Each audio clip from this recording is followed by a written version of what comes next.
everyone, this is Anupam Tiwari and welcome again. If you are new तो फिर don't forget to subscribe the channel. तो यहाँ पे आज हम लोग सीखने वाले हैं, करने वाले हैं कुछ एक एग्जाम्पल्स।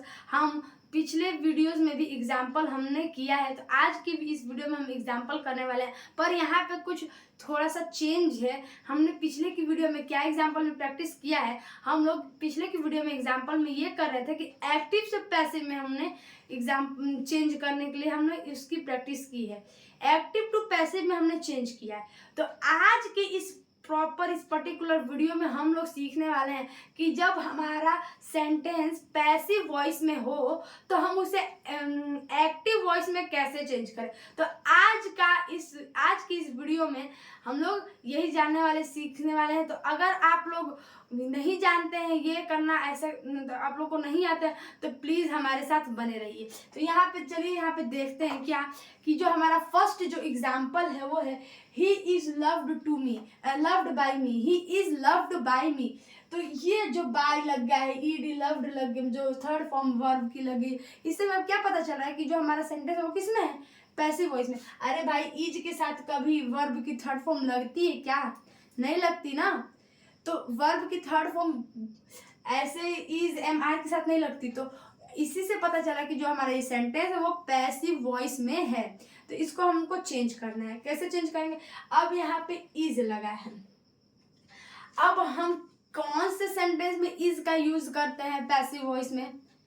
जब हमारा active voice present indefinite tense में है, तभी तो उसके पैसिव में हम प्रेजेंट कंटिन्यूअस टेंस, उसके नीचे वाले से हम लोग वो उसका हेल्पिंग वर्ब बोरो करते हैं, यही करते हैं ना। तो इस वाले सेंटेंस इसका एक्टिव वॉइस किस में जाएगा? प्रेजेंट इंडेफिनिट टेंस में इसका एक्टिव वॉइस जाएगा। और ये जो लास्ट में बाय मी है, इसी से ये सब्जेक्ट, इसको हमको सब्जेक्ट के प्लेस पे रखना है, सब्जेक्ट की जगह पे रखना है। इसको सब्जेक्ट के रूप में करके और इसी से सेंटेंस स्टार्ट कर दो। चलिए देखते हैं। जैसे आई, मी का तो आई होगा, आई, फिर love him, I love him. इस तरह हमने पैसिव से एक्टिव सेंटेंस को चेंज कर दिया। इस तरह हमने पैसिव से एक्टिव सेंटेंस को क्या कर दिया? चेंज कर दिया। ठीक है। अब हम बढ़ते अपने दूसरे सेंटेंस की तरफ, जो है a book was bought by him. A book was bought by him. अब यहाँ पे वॉज लग गया, तो हम लोग इसको किस में, कैसे पैसिव वॉइस में चेंज करेंगे?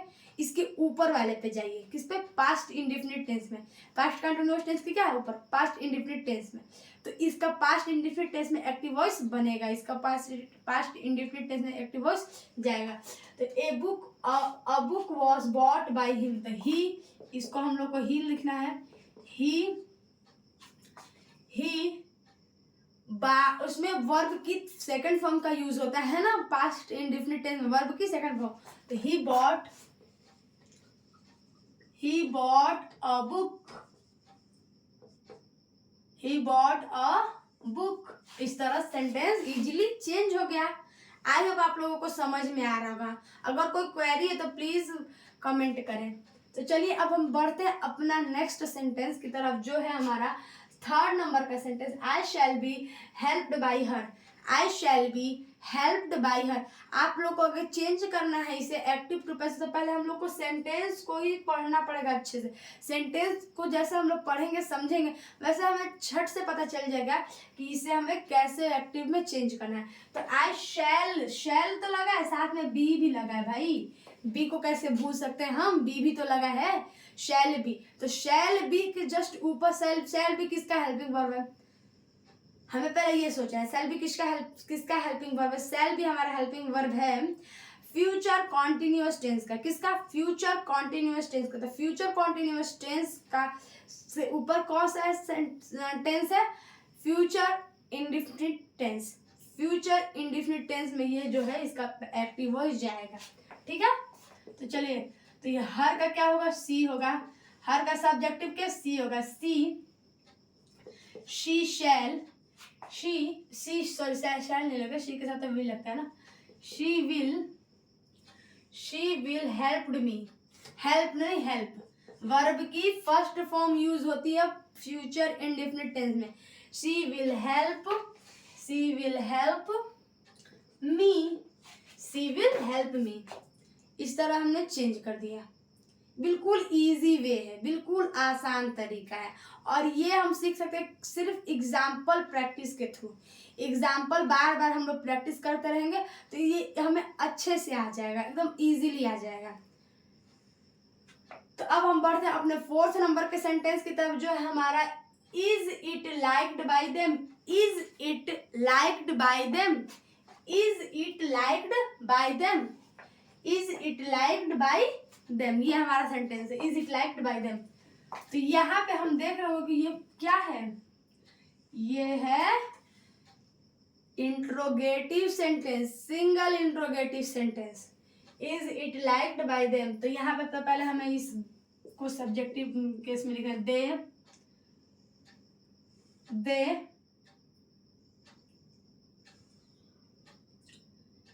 दे लाइक्स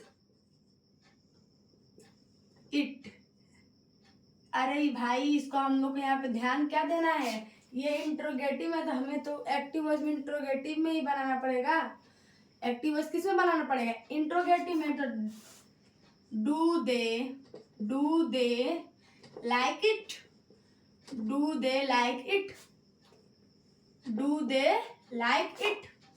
डू क्यों लगा, अब इज है, इसके ऊपर का क्या है, प्रेजेंट इंडेफिनिट टेंस के ऊपर वाले टेंस में नप जाएगा एक्टिव वॉइस, तो वो डू डज उसकी हेल्पिंग वर्ब होती है। प्रेजेंट इंडेफिनिट टेंस की डू डज हेल्पिंग वर्ब है, तो डू दे के साथ डू क्यों लगा, क्योंकि दे है क्या आपका प्लूरल, दे क्या है प्लूरल सब्जेक्ट है, प्लूरल सब्जेक्ट है, प्लूरल वर्ब लगता है, डू दे लाइक इट। अब हम बढ़ते हैं अपने नेक्स्ट सेंटेंस की तरफ, जो हमारा 5th नंबर का एग्जांपल है, why was the cow sold by him, why was the cow sold by him, why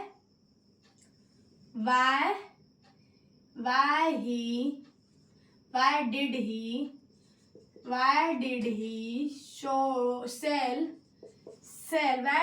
sell the cow, why did he sell the cow।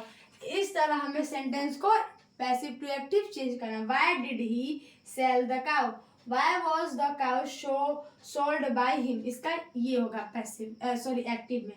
अब हम बढ़ते हैं हमारा नेक्स्ट सेंटेंस, जो 6 नंबर का सेंटेंस है, वो है let this scooter be sold off, let this scooter be sold off. तो हमें लेट किसके साथ हम यूज करते हैं, इंपरेटिव सेंटेंस में हम यूज करते हैं, वहां पे सब्जेक्ट नहीं होता, पहले वहां पे सब्जेक्ट नहीं होता, इस तरह के सेंटेंस में हम लेट का यूज करते हैं।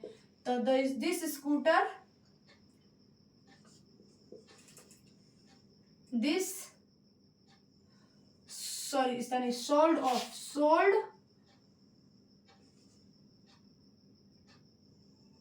Sold off this scooter, this sold off this scooter, sold off this scooter.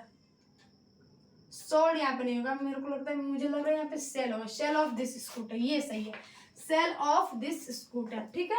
अब हम बढ़ते हैं हमारे नेक्स्ट सेंटेंस की तरफ, जो है 7 नंबर का, let him to be told to wait, let him to be told to wait.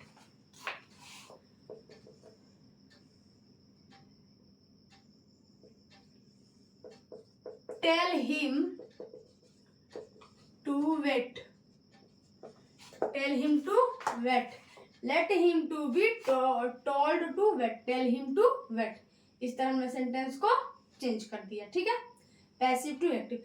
अब जो हमारा लास्ट जो सेंटेंस है 8 नंबर का जो सेंटेंस एग्जांपल है, the trees were uprooted by the storm, the trees were uprooted by the storm. इसको हम लोग पैसिव वॉइस में कैसे चेंज करेंगे, इसको हम लोग पैसिव वॉइस में कैसे चेंज करेंगे, तो चलिए यहाँ पे देखते हैं। द स्टॉर्म, स्टॉर्म मतलब होता है तूफान, the storm uprooted the trees, the storm uprooted the trees, the storm uprooted the trees। इस तरह हमने कुछ एक एग्जाम्पल्स किए, कुछ एक शानदार, कुछ एक अमेजिंग एग्जाम्पल्स किए, एग्जाम्पल की प्रैक्टिस की पैसिव टू एक्टिव में चेंज करने के लिए। ठीक है, तो ऐसे ही मोर यूजफुल वीडियो के लिए like, subscribe and share Anu study hub. Thank you.